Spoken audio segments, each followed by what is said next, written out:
hell have you been? Toilet? Toilet? What do you mean, toilet?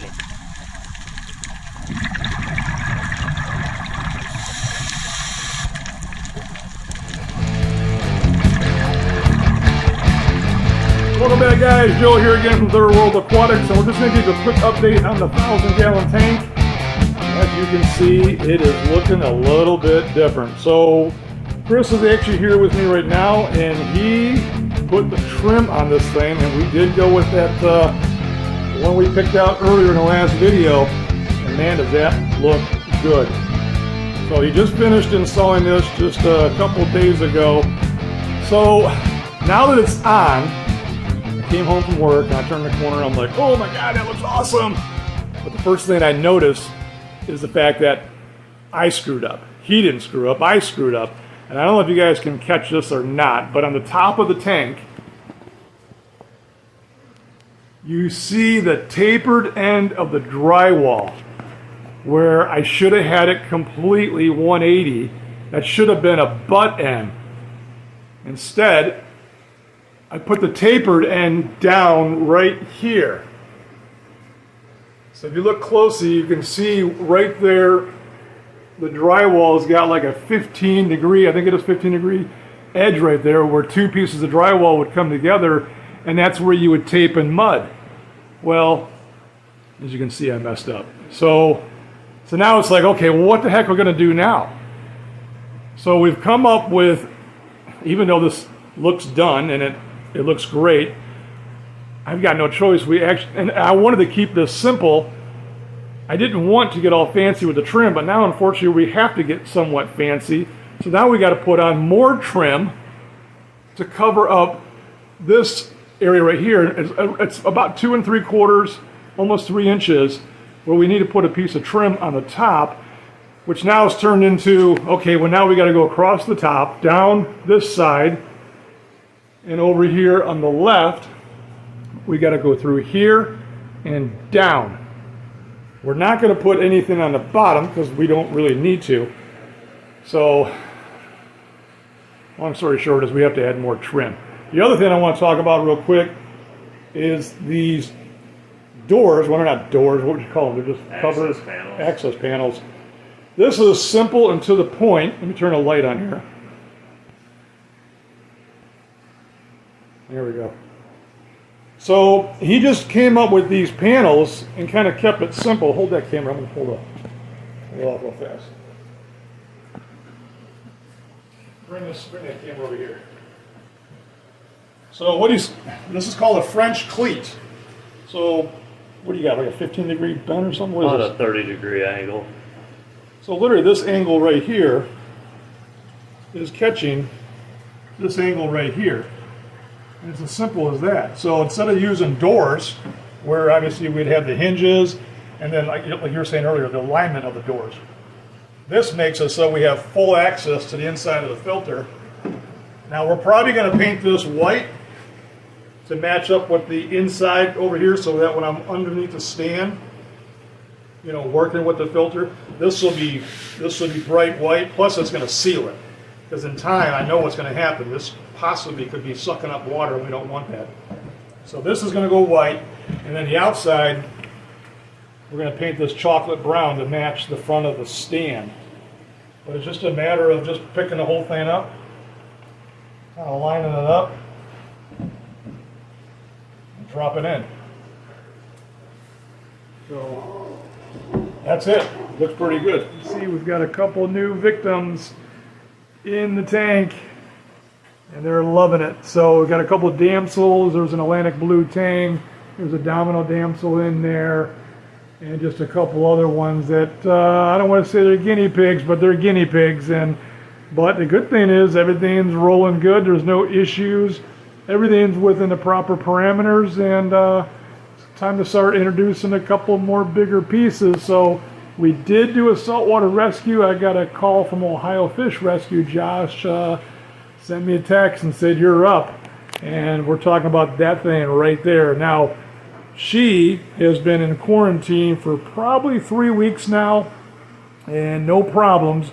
And I feel like it's time to go ahead and slide her in And so right now we've been doing an acclimation. It's probably been about 2.5 hours, making sure that we're just doing a real slow drip. Don't want to, don't want to have no issues there. But I think at this moment, so let me go ahead and take you around the back and show you what's going on in the bucket. All right, so coming into the back room here of the saltwater filtration room. So once again, I did get a call from Josh at Ohio Fish Rescue, and he said, hey, we got one. But this was down in the Washington, D.C. area, so it was a pretty good drive. We're talking about 6.5 hours out from where we are at. But just so happens we did have some family that were down in Virginia Beach.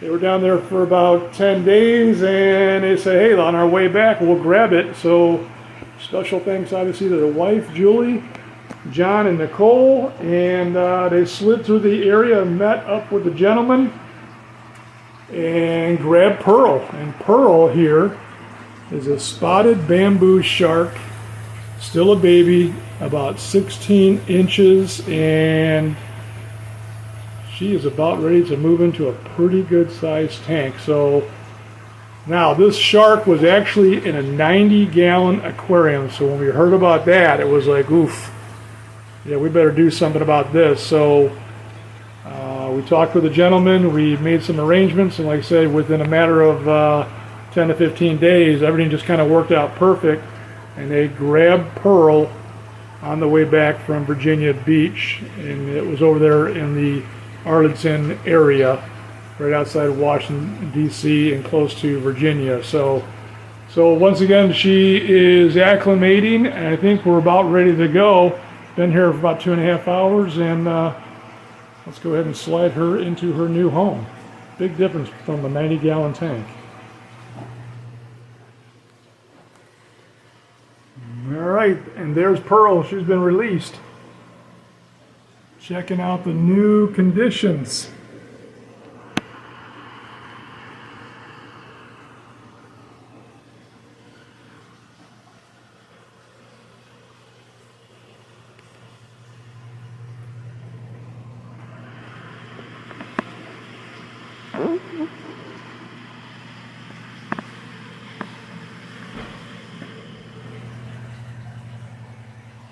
So we're feeding Pearl now, and I've thrown in a combination of tilapia and shrimp. And she is loving it. So a couple of fun facts on the bamboo shark, starting off with number 10. This unique species of shark, which I guess we could classify as a seafloor specialist, has the ability to actually walk backwards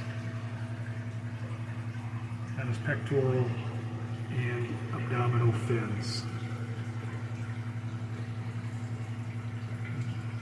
This bottom-dwelling shark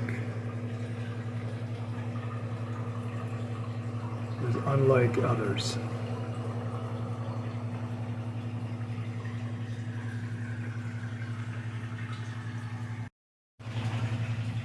All right, guys, coming in at number 9 for some fun facts on this little white-spotted bamboo shark.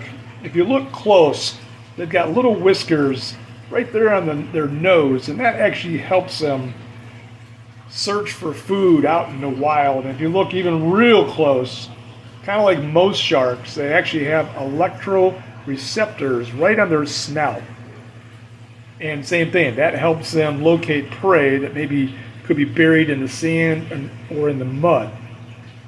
Now once they lock onto their food, which for the most part they're kind of like a nocturnal shark, their teeth are so small, which are used for grasping or crushing that softer prey. I mean, they actually have like 67 teeth, and they actually have the ability to pivot them backwards. So by doing this, this actually helps protect the tips of the teeth and provides a continuous hard and flat surface to crunch on crab or maybe clamshells.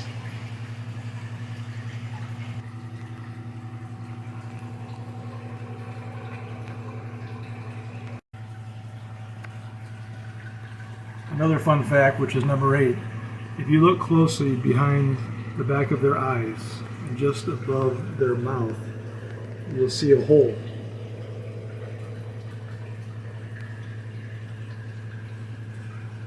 That hole is actually called the spiracle. And this unique feature is a must for this bottom-dwelling fish.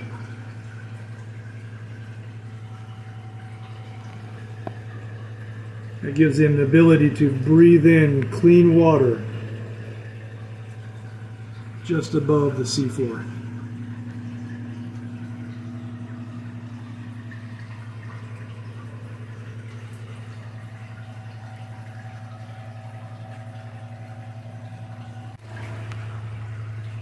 Coming in at number 7, fun fact on the spotted bamboo shark is how to tell male and female. On the male, there would be claspers right underneath the abdominal fin. Obviously, Pearl here does not have that, thus making her female.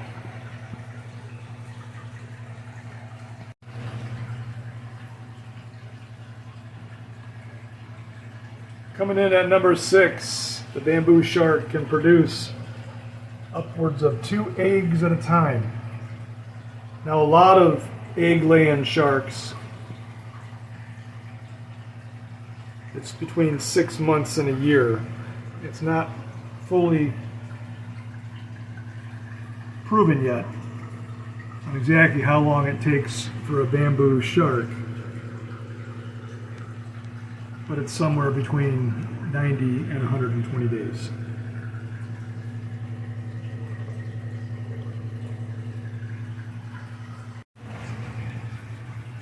Okay, fun fact number 5 on the white-spotted bamboo shark. Just how big does this shark get?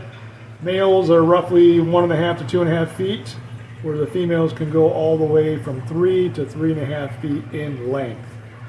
Now, the tank that she's presently in is a 1,000-gallon tank, but being a bottom-dwelling fish, we're really working with the surface area of 32 square feet, which is 8 by 4, which this tank is. But I think as the years go by, we're probably going to slide her over into the 540. Now, even though it's less gallons, it's got a bigger footprint, which is 12 by 3. Which will probably be better for her as time goes by.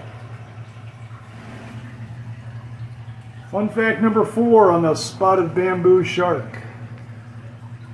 If you guys are going to get one of these, you better be in for the long haul.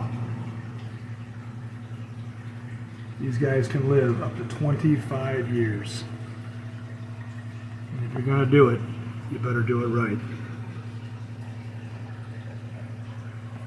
By all rights, they probably shouldn't even be kept in captivity. With our new tank coming up, which would be 36 square feet, even that is way too small for this guy. The ocean is where they should be. Fun fact number 3 on this spotted bamboo shark. Where do these guys come from? Indo-West Pacific region, Madagascar, India, Sri Lanka, Singapore, Thailand, Indonesia, Vietnam, China, Taiwan, Japan, and the Philippines, and a little bit off the coast of Malaysia.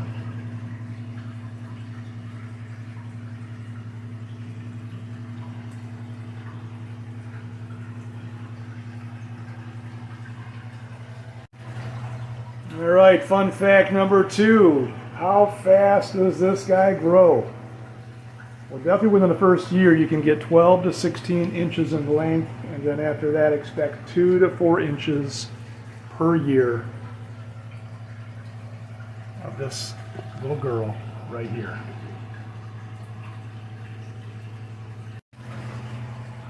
All right, fun fact number 1. So with over 400 species of sharks, 40% of them actually lay eggs. But what about the bamboo shark?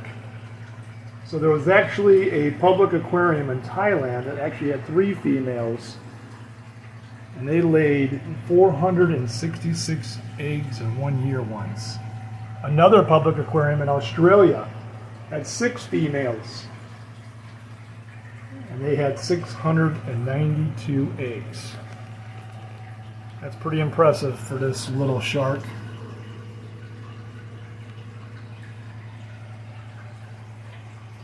Alright guys, thanks for watching. Subscribe and hit that notification bell, and we're going to see you on the next video. We're going to watch, as the months go by, how Pearl starts to really put on some size. Till then, we'll see you on the next one.